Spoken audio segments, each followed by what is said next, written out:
Break के बाद दोबारा खुशामदीद है जनाब आप सबका। इस वक्त आप प्रोग्राम देख रहे हैं सलाम जेके और सलाम जेके की आज की नशरियात लेकर आपका मेज़बान इशफाक गौहर हाजिर खिदमत है। सामीन नाज़रीन, आज के अहम तरीन मौज़ूआत में जहां हम सरहद से शुरुआत करेंगे और आपको बताएंगे कि बयान कितना बड़ा आया और क्या उम्मीदें हैं रवा हफ्ते के दौरान या रवा महीने के दौरान सरहद के हवाले से। उसके बाद बात ज़रा बैनुल-अक़वामी सतह की भी कुछ करेंगे, कुछ बात रियासत की होगी, कुछ बात सियासत की होगी और बात उस बड़े सर्वे की भी करेंगे आपके सामने जो बिल्कुल तैयार है और बहुत जल्द आपके सामने आ रहा है। ये सब कुछ होगा जी 10 बजे तक। आप और हम एक साथ बैठेंगे, आप चाय की चुस्कियाँ लेंगे और हम आपको एक एक करके एक खबर की तह तक ले चलेंगे और आपको बताएंगे कि आपके आसपास पूरी दुनिया के अंदर क्या कुछ हो रहा है और किस तरीके से सियासी पस मंज़र जो है वो बदल रहा है और सियासत के मैदान में क्या कुछ हो रहा है। आप टीवी पर हमें देख रहे हैं तो फटाफट से अपना मोबाइल इस्तेमाल कीजिएगा। हमारी ऑफिशियल मीडिया साइट्स पर ज़रूर आइएगा, सोशल मीडिया साइट्स पर आइएगा, ट्विटर, इंस्टाग्राम और फेसबुक को लॉग इन, सब्सक्राइब और शेयर ज़रूर कीजिएगा और हमारी ऑफिशियल वेबसाइट पर ज़रूर आइएगा जहाँ पर आप और हम बराह रास्त बात भी कर सकते हैं, यानी आप अपने दिल की बात वहाँ पर तहरीर कर सकते हैं, जिसे ज़रूर प्रोग्राम और सोशल मीडिया पर ज़रूर जगह मिलेगी, ये आपसे वादा है। और प्रोग्रामों के बारे में आप अपनी आरा हम तक ज़रूर पहुँचाइएगा। लेकिन प्रोग्राम का आगाज़ हस्बे दस्तूर करते हैं माजी से, क्योंकि माजी में क्या कुछ हुआ है मुस्तकबिल की ज़मानत भी उसमें होती है। इसलिए आसिफ आपको बताएंगे कि माजी की चंद झलकियाँ क्या कुछ आज के दिन में हुआ। बहुत बहुत शुक्रिया आसिफ।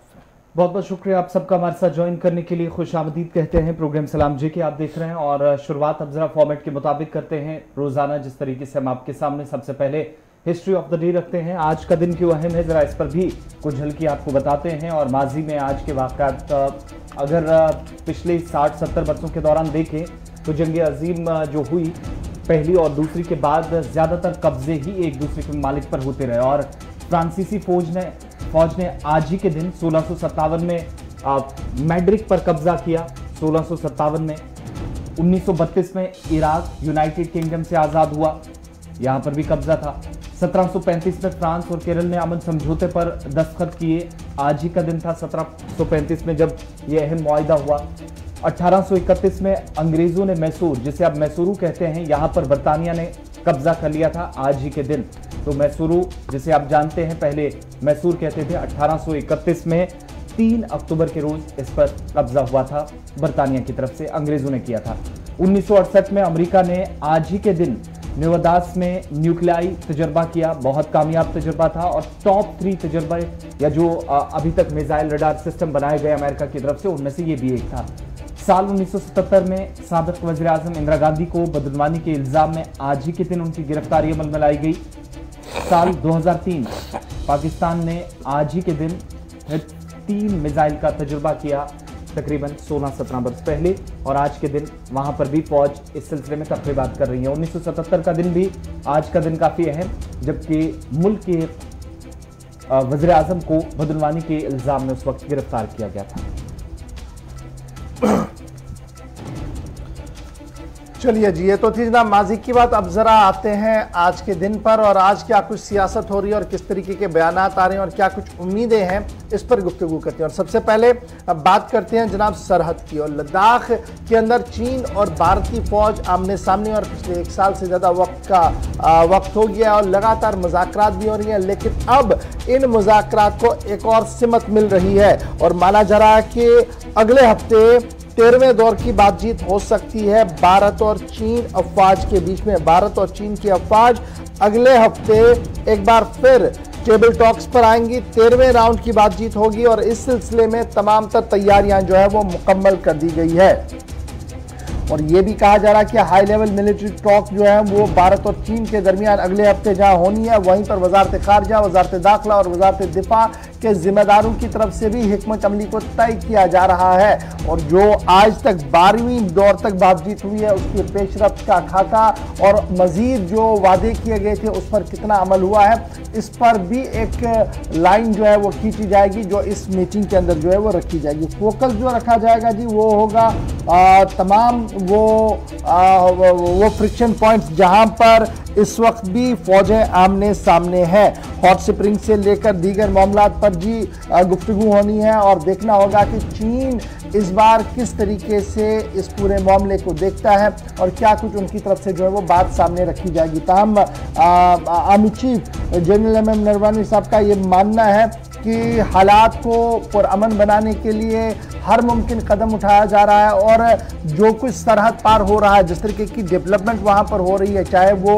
इंफ्रास्ट्रक्चर वाइज हो, चाहे वो इक्विपमेंट वाइज हो, चाहे वो मैन पावर वाइज हो, उसका मैचिंग जो है वो भारत की तरफ से भी किया जा रहा है। सड़कों का जाल बिछाया जा रहा है। उसके साथ साथ कल ही, अगर वो तस्वीरें आप चला सकें वो चलाइएगा, कि कल ही किस तरीके से वहाँ पर जब उन्होंने अपने दौरा किया तो किस तरीके से आर्मी चीफ ने जवानों के साथ बात की, ग्राउंड जीरो पर असेस करने की कोशिश की और उसी बातचीत के दौरान कल उन्होंने ये बात भी ऐलान की कि अब दूसरे दौर की बातचीत होनी है और 13वें दौर की इस बातचीत के में क्या कुछ हिकमत अमली होगी उस पर जो है वो गुफ्तगू जरूर होगी। ये जनाब वो तस्वीरें हैं जो कल हमें लद्दाख से मिली हैं और ये वो टैंक्स, हवाज़र टैंक्स हैं जिनका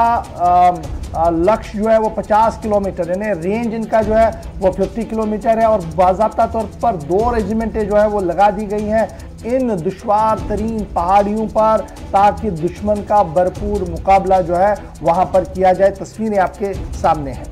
इस बीच आपको बताएं, इस सरहदी कशीदगी से बचने के लिए 12 दौर की बातचीत हुई है। इसमें ज्यादातर अगर कहीं देखें तो मुअस्सर साबित हुई जो 10 फरवरी को जब आगाज हुआ फौजी इनखला का अमल, जो हाइट्स पर दोनों अफवाज आमने सामने थी, ज्यादा कोई फर्क भी नहीं था। जो वहां से मुसलसल इत्तलात मौसूल हो रही थी कि फरवरी के महीने में इस तरीके से अफवाज आमने सामने आई, यूं महसूस हो रहा था, आई बॉल जिसे कहते हैं, बिल्कुल कहीं पर ऐसा महसूस हो रहा था कि शायद एक ही कैंप से दोनों पलटन्स हैं, उस तरफ भी पीपल्स लिबरेशन आर्मी और इस तरफ भी जो आईटीबीपी के जवान भी थे और इसी दौरान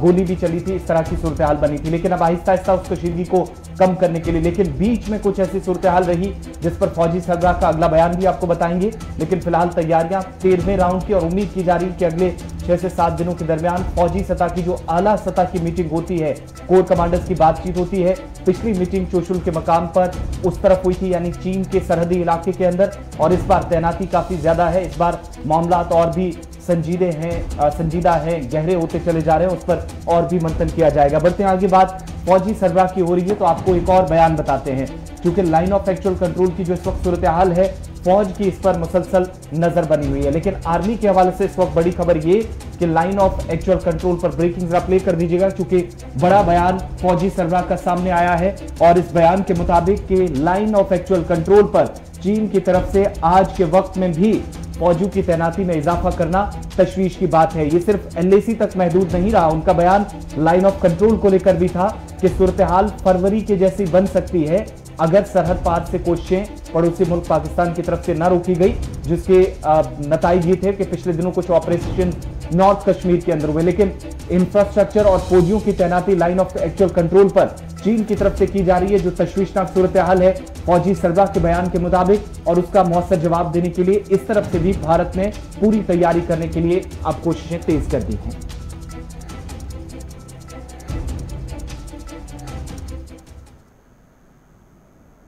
Situation now over the last 6 months or so has been quite normal. As you're aware, the talks have been going on for more than a year now. We had the 12th round of talks last month, and we are hopeful to have the 13th round of talks very soon, perhaps as soon as next week, that is the second week of October. We are confident that as we discuss things with each other, and we will be able to reach consensus on how this disengagement is to take place, and by all the friction points will get resolved. Even when the talks had started, people were doubtful whether talks would resolve anything, but I'm of the firm opinion that we can resolve our differences through dialogue, and that is what has happened over the last few months. So I'm very hopeful that we will be able to achieve some results.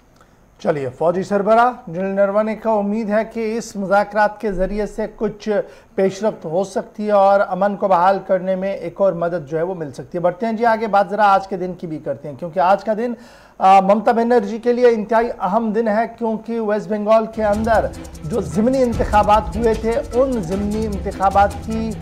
नताइज का दिन आज है और vote शुमारी का अमल इस वक्त जो है वो लगातार जारी और सिक्योरिटी का माकूल बंदोबस्त इस पूरे इलाके के अंदर कर दिया गया है। इंतहाई अहम चुनाव है, क्योंकि क्या ममता बनर्जी वज़ीर आला की कुर्सी पर बरकरार रहेगी, उसका फैसला आज जो नताइज आने हैं और एक्सपेक्ट किया जा रहा है कि 12:30 बजे तक तमाम नताइज जो है वो सामने आएंगे, जिसके बाद ये साफ होगा कि क्या ममता बनर्जी बंगाल की वज़ीर आला रह पाएंगी या उधर चेहरा बदलना होगा। अब जब हम बंगाल की बात आपके सामने करते हैं तो बीजेपी और सीधे तृणमूल के बीच वहाँ पर जो है वो इस वक्त काउंटिंग हो रही है। यही दो बड़े कंटेंट नजर आ रहे हैं और भारतीय जनता पार्टी ने 41 साल प्रियंका को सामने उतारा था और ममता बनर्जी इस वक्त जो है वो इब्तिदाई खबरों के मुताबिक जो खबर आ रही है कि जो काउंटिंग का अमल है उसमें पहले राउंड के अंदर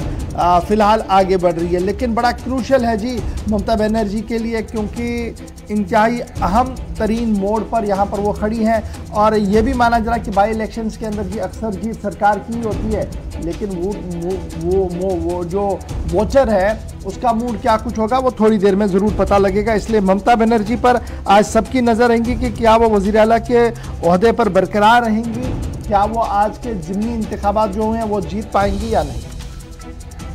बिल्कुल, आज इस वक्त वोट शुमारी का अमल चल रहा है और ममता बनर्जी दोबारा से क्योंकि पिछली बार जब इंतखाबात हुए वो अपनी एक सीट से हार गई थी, जहां पर कांटे की टक्कर बीजेपी के उम्मीदवार की तरफ से उन्हें मिली है। इस बार भी उम्मीद तो की जा रही है कि शायद वो इंतखाबात में इस बार पिछले के मुकाबले बेहतर कारकर्दगी का मुजाहिरा कर पाएंगी, परफॉर्मेंस बेहतर होंगी और इस सीट से, ये वाली सीट जो है भवानीपुर की, वो अपने नाम करेंगी। इसके साथ साथ जब इंतखाबात की बात हो रही है और सियासी हलचल की, तो जरा बढ़ते हैं आगे, बात अब बीजेपी की भी करते हैं, क्योंकि बीजेपी की तरफ से भी अब आहिस्ता आहिस्ता सियासी सरगर्मियां कुछ हिस्सों के अंदर की जा रही हैं, लेकिन अब बॉलीवुड अदाकारा सियासी मैदान में उतरती नजर आएंगी। मारूफ अदाकारा कंगना रनौत, जो कि हिमाचल प्रदेश से हैं और अब हो सकता है कि अगले कुछ दिनों के अंदर बीजेपी की तरफ से उन्हें लोकसभा निश्चित के लिए मंडी लोकसभा सीट से हिमाचल प्रदेश से उन्हें मैदान में उतारा जाए। ज़िमनी इंतखाबात है जी वहाँ पर, क्योंकि वहाँ पर जो रुकनी लोकसभा थे उनका इंतकाल हुआ था और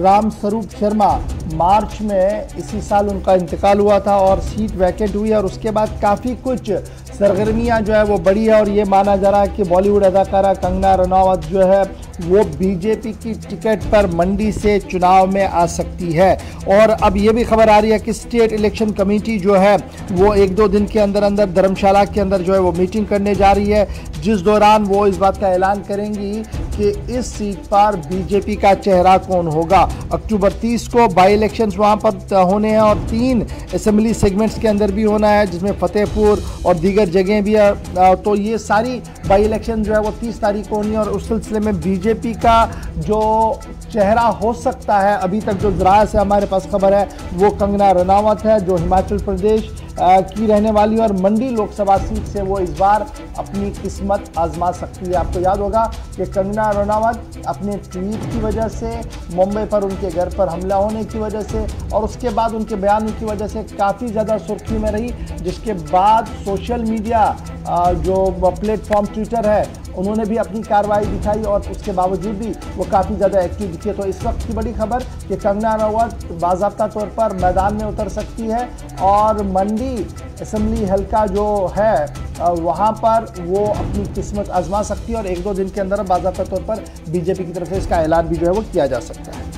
2 रोज पहले की तस्वीरें आप देख रहे हैं, उत्तर प्रदेश के वज़ीर आला से उनकी मुलाकात हुई थी। लेकिन अब बढ़ते हैं आगे, कुछ आलमी खबरों पर भी नजर डालते हैं और बात सबसे पहले अमेरिका की करते हैं, चूंकि अमेरिका के अंदर कार्रवाई एक उस शख्स के खिलाफ हुई है जिसकी गिरफ्तारी 2 वर्ष कबल अमल में लाई गई थी, लेकिन अब आहिस्ता आहिस्ता पता चला कि वो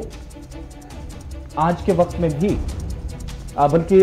गुज़श्ता कुछ वर्षों के दौरान आईएसआईएस के साथ मुंसलिक होकर कई हिस्सों के अंदर इस तरह की वीडियोस बनाता रहा, बयान जारी करता रहा और दौलत इस्लामी के साथ वीडियो बयान जारी कर मुख्तलिफ हिस्सों के अंदर लड़ता रहा, जिसके बाद स्टेट डिपार्टमेंट ने अब इस मुतालिक मजीद जानकारी दी है कि कनाडा का एक शख्स जो कि खुद को जिहादी कहलाता है, जिसने इस्लामिक वीडियोस नरेट की, बहुत सारे बयान जारी किए और कनाडा की जिहादी के खिलाफ अब मुकदमा भी दर्ज कर दिया गया है। मोहम्मद खलीफुल्लाह जो सऊदी अरबिया का दरअसल बाशिंदा है, यानी सऊदी अरबिया में पैदा हुआ है, लेकिन गिरफ्तारी उसकी जो हुई है वो सीरिया बॉर्डर पर हुई है और 2019 में जब सीरिया बॉर्डर पर ज़बरदस्त लड़ाई चल रही थी, उस वक्त उसकी गिरफ्तारी हुई थी और तब से लेकर लगातार वो तहवील में था और कैनेडियन बाशिंदे के हवाले से उसकी पहचान थी। लेकिन अब आहिस्ता आहिस्ता करके जब ये पता लगा कि उसकी ताल्लुकात जो है वो अमेरिका से है, तो अब इस 40 साल नौजवान को अमेरिका के हवाले कर दिया गया है, जिसके बाद मज़ीद तहकीकात जो है वो वहाँ पर चल रही है और जस्टिस डिपार्टमेंट की तरफ से ये साफ कर दिया गया है कि अंदर की बड़ी चीज़ें जो है वो खुलकर सामने आ रही हैं, जो बहुत जल्द प्रेस कॉन्फ्रेंस के ज़रिए से सामने रखी जाएंगी। अब बढ़ते हैं जी आगे, बात ज़रा एक और ख़बर की आपके सामने रखते हैं और बात करते हैं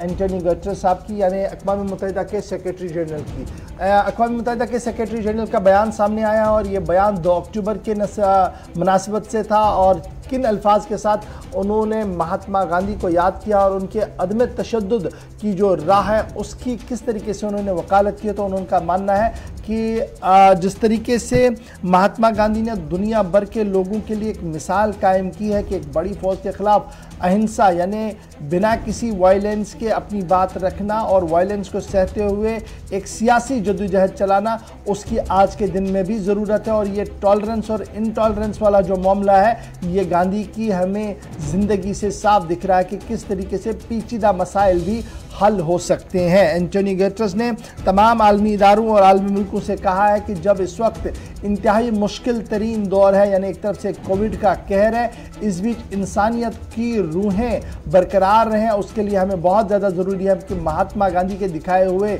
उस रास्ते को थामें जो रास्ता वक्त की अहम तरीन ज़रूरत है।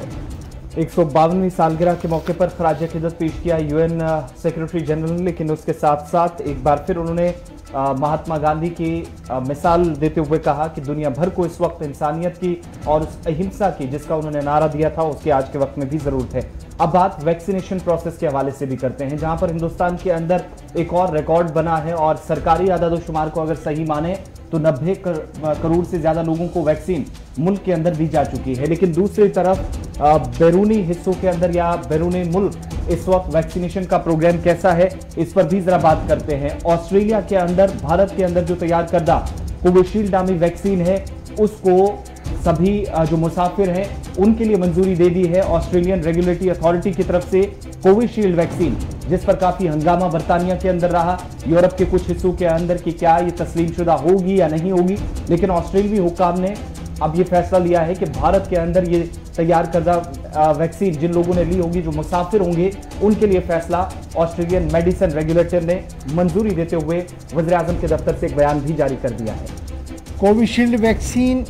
जो सीरम इंस्टीट्यूट की तरफ से बनाई गई थी, उनके लिए एक अच्छी खबर ये है कि अब बाज़ाब्ता तौर पर ऑस्ट्रेलिया के वज़ीर आज़म और ऑस्ट्रेलिया की जो एडमिनिस्ट्रेशन है TGA, जो इस पूरे मामले को देख रही है, उन्होंने इसको क्लियरेंस दे दी है क्योंकि लगातार वो इसको मॉनिटर कर रहे थे। और अब ये जो मामला है, TGA ने जो अपना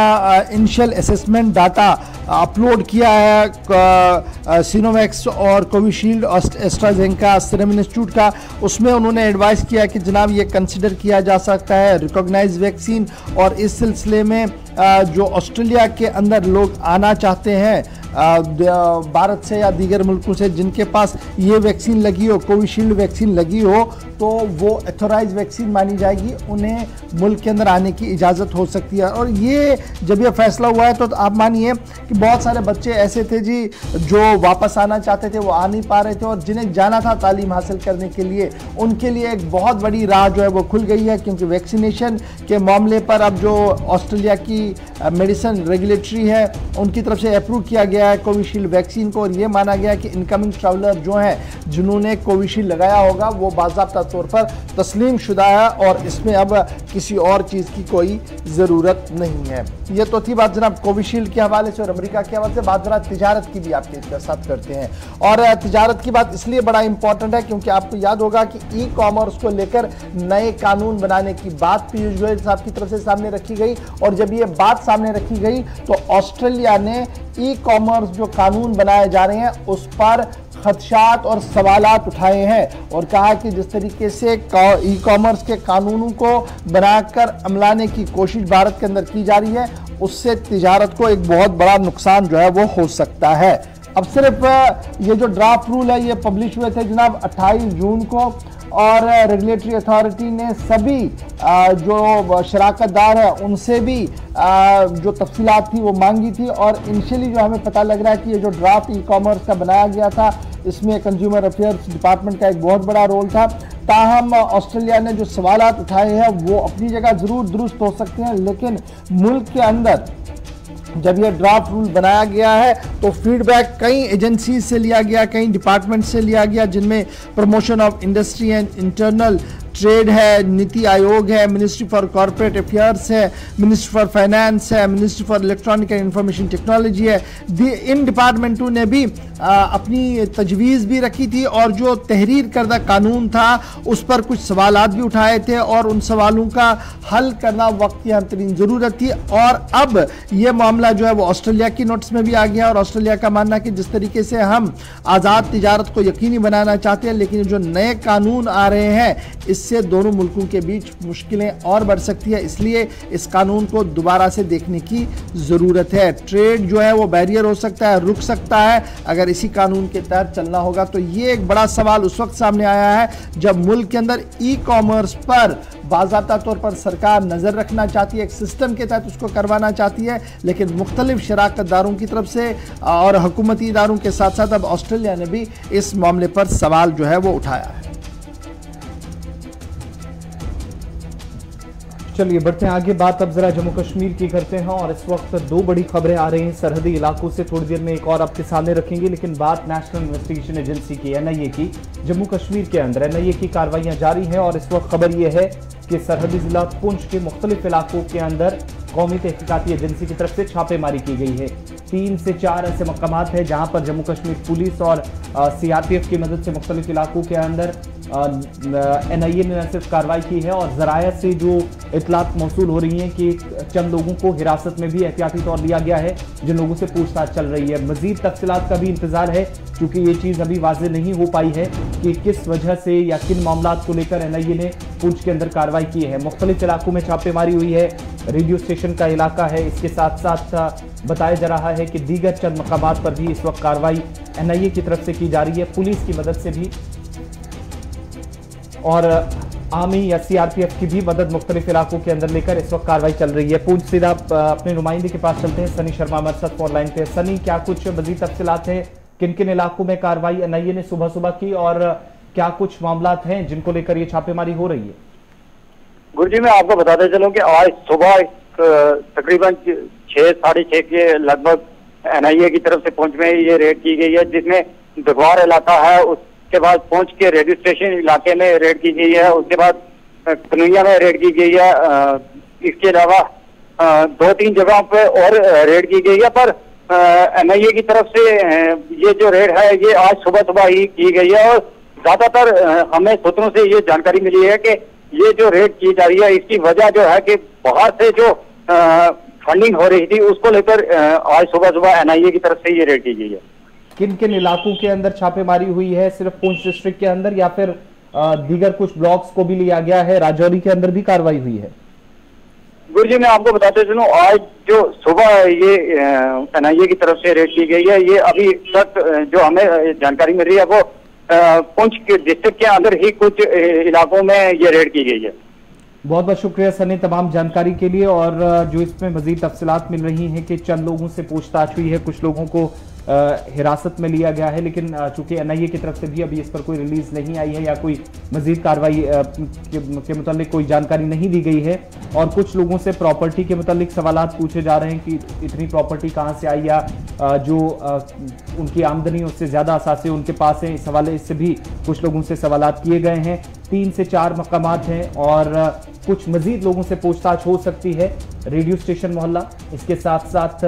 बताया जाता है कि दीगर 2 इलाके हैं जहां पर एक रेंज ऑफिसर के घर पर भी, रिटायर्ड रेंज ऑफिसर है, उनके घर पर भी छापेमारी हुई है, लेकिन इसके आसपास भी कुछ और लोग भी इस सर्कल में आ सकते हैं। फिलहाल इस कार्रवाई को मजीद आगे बढ़ाया जा रहा है। चंद लोगों को एहतियाती तौर पर हिरासत में लिया गया है या नहीं, इसकी जैसी कंफर्मेशन होगी मजीद जानकारी आपको देंगे।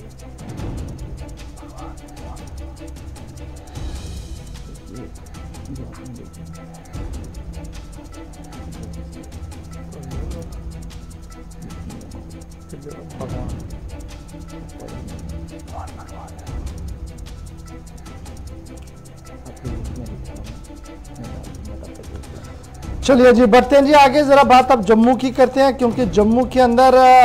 कल से लगातार जो है कई सरगर्मियां हुई हैं और उन पर गुफ्तगू करना बहुत ज़्यादा ज़रूरी है। और सबसे पहले बात करते हैं जी डॉक्टर मोहन भागवत, आरएसएस के चीफ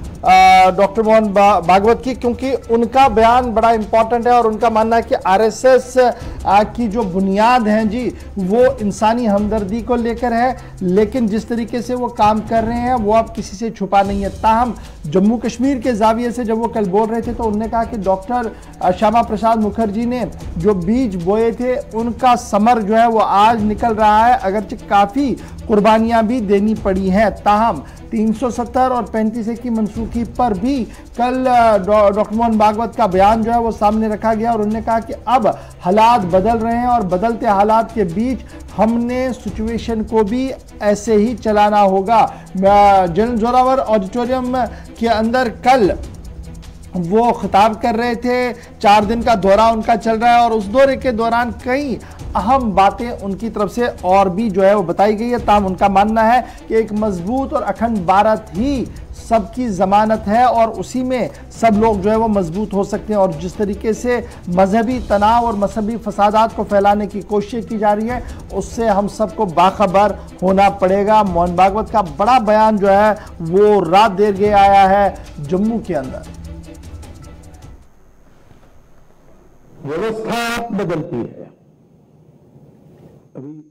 370 हटा उसके बाद मैं आ रहा हूं ऐसा कहा गया, छप भी रहा है ऐसे ही। तो 370 हटाए में व्यवस्था में परिवर्तन हुआ। जो उद्देश्य है, जो वस्तुस्थिति है, जो प्रकृति है, व्यवस्था उसके अनुकूल होनी चाहिए। वो नहीं है ऐसा लगता था तो बहुत लोगों ने संघर्ष किया। मैंने यूं कहे तो श्यामा प्रसाद मुखर्जी प्रजा परिषद आंदोलन के समय से जिस एक बात को मन में लेकर यहां संघर्ष हुआ, बलिदान हुए, वो मन की आस अपनी पूरी हो गई। ये हमने देखा। ऐसी परिस्थिति में मैं यहां हूं और उसका आनंद भी आप लोगों के मन में है, ये पता चलता है। परंतु केवल व्यवस्था परिवर्तन से नहीं होता है, क्योंकि व्यवस्था को चलाने वाले तो व्यक्ति रहते हैं, वो समाज से आते हैं और जिस प्रकार का समाज है उस प्रकार के व्यक्ति सर्वत्र आते हैं। इसलिए अंग्रेजी में कहावत है, people give the government they deserve. तो जैसे हम हैं वैसे हमारे नेता। अब राजनीति है, एक दूसरे पर आरोप प्रत्यारोप, एक दूसरे की गलतियां नहीं, ये खेल चलता है, चलने दो। लेकिन थोड़ा उन बातों से अलिप्त होकर हम विचार करें तो जैसे हम हैं वैसे हमारे प्रतिनिधि है। और इसलिए हमारी प्रकृति के अनुसार, हमारी वस्तुस्थिति के अनुसार, हमारी आकांक्षाओं के अनुरूप व्यवस्था तब आएगी जब हम अपने आप को ठीक से समझते होंगे, और ठीक से समझ कर उस प्रकार अपना विकास करने के लिए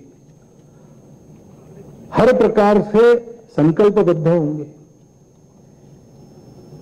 और ऐसा कुछ भव्य। तो हालात को समझते हुए और वक्त को समझते हुए फैसले लेने पड़ते हैं। मोहन भागवत के मुताबिक आज उनके दौरे का आखिरी दिन है और आज स्वयं सेवकों से वो ऑनलाइन खिताब करेंगे ब्लॉक सतह पर, और जो समितियां हैं उनके वर्कर्स जो आरएसएस के काम कर रहे हैं मुख्तलिफ हिस्सों के अंदर, उनके साथ वो बराह रास्त बात करने वाले हैं वर्चुअल मोड के जरिए। लेकिन ये जो प्रोग्राम का हिस्सा था, ये सेमिनार जम्मू यूनिवर्सिटी के जनरल जोरावर सिंह ऑडिटोरियम में हुआ और इस तकरीब में वो मेहमान खुसूसी के फराइज भी अंजाम दे रहे थे। जम्मू की बात हो रही है तो आपको एक और बड़ी खबर इस वक्त जम्मू से बताते हैं, जहां पर कार्रवाई की गई है बॉर्डर के करीब और उस इलाके में जहां पर गुज़श्ता दिनों बीएसएफ ने एक नई कोशिश शुरू की है कि ड्रोन से बचने के लिए मकामी लोगों को तरबियत दी जाए। लेकिन इस वक्त बड़ी खबर जम्मू से, जहां पर सतवारी इलाके में मकवाल के अंदर ड्रोन से हथियार गिराने की खबर सामने आ रही है। और इस वक्त खबर जो सामने आई है कि इस इलाके के अंदर यहां पर कार्रवाई की गई है सिक्योरिटी फोर्सेस की तरफ से। जम्मू के अंदर सतवारी मकवाल ब्लॉक और एक AK-47 राइफल, 30 मैगजीन, चंद राउंड भी बरामद हुए इस सरहदी इलाके से। बीएसएफ की तरफ से कार्रवाई की गई है और मकामी लोगों ने पुलिस को बीएसएफ को इतला की है इस बारे में, जिसके बाद इस कार्रवाई को अंजाम दिया गया है। रात 9 बजे के करीब एक स्कूप भी बरामद हुआ है। बताया जाता है कि इसकी मदद से फेंसिंग के इस पार इन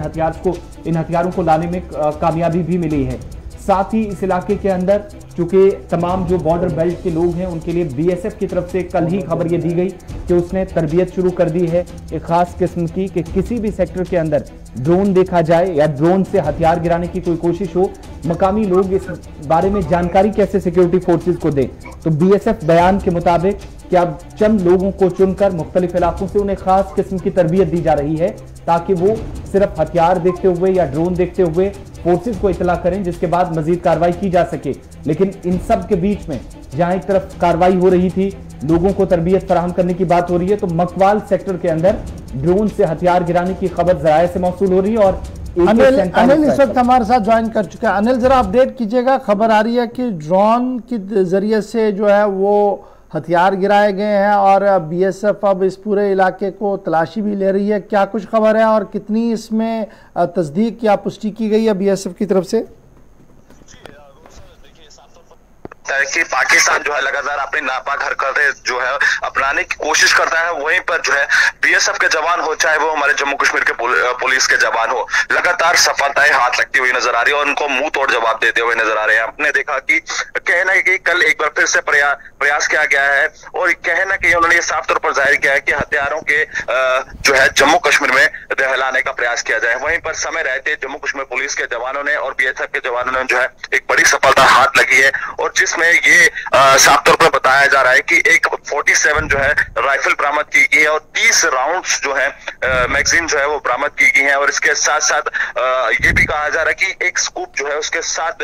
तैनात किया गया था कि कहीं ना कहीं जो एक टारगेट बनाया जाए। वहीं पर जो है ये बीएसएफ के जवानों के साथ साथ जम्मू कश्मीर पुलिस के जवानों को जो है बड़ी सफलताएं हाथ लगी है। हालांकि आपको बताते चले कि जम्मू कश्मीर पुलिस के जवानों जो है इस पूरी खेप को जो है हिरासत में ले लिया गया है। हालांकि पूरी तरह से वहां पर जो है सर्च ऑपरेशन जारी है। ये बताया जा रहा है कि तभी के रास्ते से ये ड्रोन जो है पूरी तरह से घुसने के फिराक में था। हालांकि ये खेप कहां पहुंचानी थी, क्या इसकी मंशा थी, क्या पूरी तरह से इसकी परिस्थिति थी और कहीं ना कहीं ये प्रयास था कि ये खेप जो है एक स्थान पर पहुंचाई जाए। हालांकि वहां पर उनके कोई ओजी वर्कर वहां पर मौजूद होंगे जो इस पूरी खेप को उठाने का प्रयास करेंगे, मगर समय रहते इस पूरी खेप को जो है हमारे जम्मू कश्मीर पुलिस के जवानों ने जो है इसको हिरासत में लिया है। बहुत शुक्रिया जी। चलिए जी, अब बढ़ते हैं जी आगे। जरा बात सुचीतगढ़ की भी आपको बताते हैं, क्योंकि सुचीतगढ़ कल से जबरदस्त सुर्खियों में के अंदर है, क्योंकि वहां पर वो पुराना ख्वाब जो बहुत पहले देखा गया था वो आहिस्ता आहिस्ता करके शर्मंदे ताबीर हो रहा है। भारत और पाकिस्तान की सरहद पर वाक़ा सुचीतगढ़ के ऑक्ट्राई पोस्ट पर बाज़ाब्ता तौर पर अब रिट्रीट सेरेमनी जो है वो शुरू हो गई है और कल रात देर गए लेफ्टिनेंट गवर्नर की तरफ से बाज़ाब्ता तौर पर कल इसका इफ्तिताह किया गया। जम्मू से कमोबेश 27 किलोमीटर की दूरी पर सियालकोट जो पाकिस्तान के अंदर है, रास्ता ये एक ज़माने में जाया करता था, यहाँ पर ये तकरीब जो है वो शुरू की गई है और माना जा रहा कि हफ्ते में 2 दिन अब ये तकरीब हुआ करेगी ताकि ज़्यादा से ज़्यादा सयाह जो है वो यहाँ की ओर आ सके। कमोबेश हर दिन 3 से 5 हज़ार तक सयाह जो है वो ऑक्ट्रॉय पोस्ट को देखने के लिए आते हैं और यहाँ पर अब मज़ीद दिलचस्पी बढ़े, मज़ीद गहमा गहमी हो, उस सिलसिले में बाज़ाब्ता तौर पर तैयारियां जो है वो कर दी गई हैं और आज भी ये रिट्रीट सेरेमनी जो है वो वहाँ पर होगी जहाँ पर काफ़ी तादाद में लोगों ने शिरकत की है। साबिक वज़ीर और साबिक मेंबर असम्बली और भारतीय जनता पार्टी के सीनियर लीडर शाम चौधरी की तरफ से जहां लेफ्टिनेंट गवर्नर इंतज़ामिया का, वज़ीर दिफा का और वज़ीर आज़म का शुक्रिया अदा किया गया क्योंकि उनका मानना है कि काफ़ी अरसे से लगातार ये कोशिशें हो रही थी कि ये रिट्रीट सेरेमनी जो है वो यहाँ पर हो और अब बाज़ाब्ता तौर पर इसका इफ्तिताह हुआ है जिससे न सिर्फ सयाहत को एक नए पर यहाँ पर मिलेंगे बल्कि मकामी लोगों को भी रोज़गार के नए वसाइल जो है वो देखने को मिल सकते हैं। देखिए तस्वीरें आपके सामने है जी, किस तरीके से वागा की तर्ज पर यहाँ पर इस रिट्रीट सेरेमनी को करने की कोशिश की गई है। तिरंगा प्यारा लेफ्टिनेंट गवर्नर मनोज सिन्हा ने इस तारीखी तकरीब का इफ्तिताह किया। मरकजी वजीर भी उनके साथ थे और दीगर कई अहम शख्सियात भी इस प्रोग्राम का हिस्सा बनी। लेकिन एक खास बात जो इस प्रोग्राम की होनी थी, भारत पाकिस्तान की मुश्तरका परेड जो वाघा सरहद की तर्ज पर ये तकरीब भी हुई, लेकिन इसमें फ़र्क ये है कि BSF सिर्फ इस बार पहली परेड का हिस्सा बनी। हो सकता है कि आगे कोई इस तरह का फैसला हो क्योंकि मकामी लोगों की भी रास्ता खोलने की मांग काफ़ी ज़्यादा है और इस बीच लेफ्टिनेंट गवर्नर के मुताबिक कि कोशिश उनकी भी रहेगी कि रिश्ते बेहतर हों, राबते बहाल किए जाएं और इतना ही नहीं, जो बॉर्डर टूरिज्म है और तामीर व तरक्की सरहदी इलाकों का जो ख्वाब वज़ीर आज़म का है उसको जल्द पूरा किया जा सके। It is all just by Junoon. Everywhere it is all shown. The moment, the way the sun is descending, so is the patriotic. और यह है कठिन और अहम प्रशिक्षण के बाद ही संभव हो जाता है। कुशेतगढ़ के नागरिकों की तथा जम्मू क्षेत्र के नागरिकों की लंबे समय से ये अभिलाषा थी कि जिस तरह से बाघा बॉर्डर पर रिट्रीट सेरेमनी आयोजित होती है उसी प्रकार से सुचेतगढ़ में भी आयोजन है। मैं हृदय से बॉर्डर सिक्योरिटी फोर्स को, जम्मू कश्मीर के टूरिज्म डिपार्टमेंट को और प्रशासन के अपने सभी सहयोगियों को हृदय से साधुवाद देता हूं और मुझे लगता है कि जिन लोगों ने बाघा रिट्रीट सेरेमनी देखी है, मुझे जामवाल साहब बता रहे थे कि आने वाले दिनों में उससे भी बेहतर प्रदर्शन यहाँ होगा, ऐसी व्यवस्था बॉर्डर सिक्योरिटी फोर्स करने वाला। तो मुझे लगता है कि अब सुचेतगढ़ पर्यटन के मैप पर या मानचित्र पर केवल जम्मू में नहीं, जम्मू कश्मीर में नहीं, हिंदुस्तान और दुनिया में जाना जाएगा और सुचेतगढ़ को रोशन भी करेगा। मित्रों, जो दृश्य अपनी आंखों के सामने आप सबने देखा, मुझे लगता है कि जो जोश, जो उत्साह आप प्रदर्शित कर रहे हैं, मुझे लगता है कि अब ये निरंतर प्रक्रिया रोज चलने वाली है इस समय और अधिकांश लोग यहाँ के स्थानीय निवासी भी या जो लोग माता वैष्णो देवी का दर्शन करने आवे या रघुनाथ मंदिर या बहुदेवी का दर्शन करने आएंगे, वो भी मुझे लगता है कि शाम को यहाँ चेतगढ़ आएंगे और ये जो सामाजिक समरसता के मार्ग पर चलकर 1.25 करोड़ जम्मू कश्मीर के निवासियों के विकास की गाथा लिखी जाए और दुनिया के सम्मुख जम्मू कश्मीर की एक नई तस्वीर पेश की जाए, इस रास्ते पर चलने की कोशिश की जा रही है। जम्मू कश्मीर के अनेक क्षेत्रों को आज़ादी के बाद से पता नहीं किन का। सर, सबसे पहले तो स्वागत है आपका JK24/7 में। सर, किस तरह से देखते हैं, क्योंकि आप इस बॉर्डर खिते से ताल्लुक रखते हैं, क्योंकि ये एक बड़ा फैसला है और हमारे अंतर्राष्ट्रीय बॉर्डर की बात की जाए सुचेतगढ़ की, तो उसके लिए शुरुआत की जा रही है, रिट्रीट सेरेमनी की जा रही है, आपने बहुत बड़ा एक अहम रोल निभाया, क्या कहना चाहेंगे? आज जिस तरह हमारे सुचेतगढ़ बॉर्डर पे रिट्रीट परेड जो शुरू होने जा रही है, जिसकी आज विधिवत तरीके से इनॉग्रेशन है, हमारे मनोज सिन्हा जी LG साहब जो आ रहे हैं, इसके लिए आज से पहले सुचेतगढ़ बॉर्डर में जब हम विधायक बने जहाँ से, और हमारी जो प्रयास था कि सुचेतगढ़ बॉर्डर एक टूरिज्म स्पॉट बने, उसके लिए जहाँ हमने मिलकर जहां प्रयास किया और जहां टूरिज्म स्पॉट बना और पहला जो प्रोजेक्ट था 6 करोड़ का सैंक्शन हुआ और उसके ऊपर काम हुआ। उसके बाद भी दोबारा जब दूसरी बार हम विधायक बने और जहां हमारी सरकार बनी और उस समय हमने ये कोशिश की और उस समय केंद्र में भी अपनी सरकार थी और उस समय के हमारे होम मिनिस्टर राजनाथ सिंह जी जब जहां आए तो हमने उनसे यही बात की कि हमारे लोग जहां बॉर्डर पे जिस तरह वाघा बॉर्डर की तर्ज पर जहां भी परेड होनी चाहिए और उस प्रोजेक्ट को चलते हुए आज ये रिट्रीट परेड जो होने जा रही है उसके लिए जहां आज तो सेरेमनी है जिसमें हमारे मनोज सिन्हा जी आ रहे हैं, उससे एक तो हम अपने देश के प्रधानमंत्री नरेंद्र मोदी का भी शुक्रिया अदा करते हैं कि जिनने इस किस्म का प्रोजेक्ट हमें जहां बॉर्डर पे दिया और उसके साथ हमारे मनोज सिन्हा साहब जो हमारे एलजी है उनका भी शुक्रिया अदा करते हैं और ख़ासकर हमारे होम मिनिस्टर जो पहले रहे हैं राजनाथ सिंह जी और अब के अमित शाह जी, उनका भी शुक्रिया अदा करते हैं कि जिनकी बदौलत आज बॉर्डर पे ये परेड। शाम चौधरी शुक्रिया अदा करते हुए वज़ीर आज़म से लेकर वज़ीर दिफा और मौजूदा निज़ाम का कि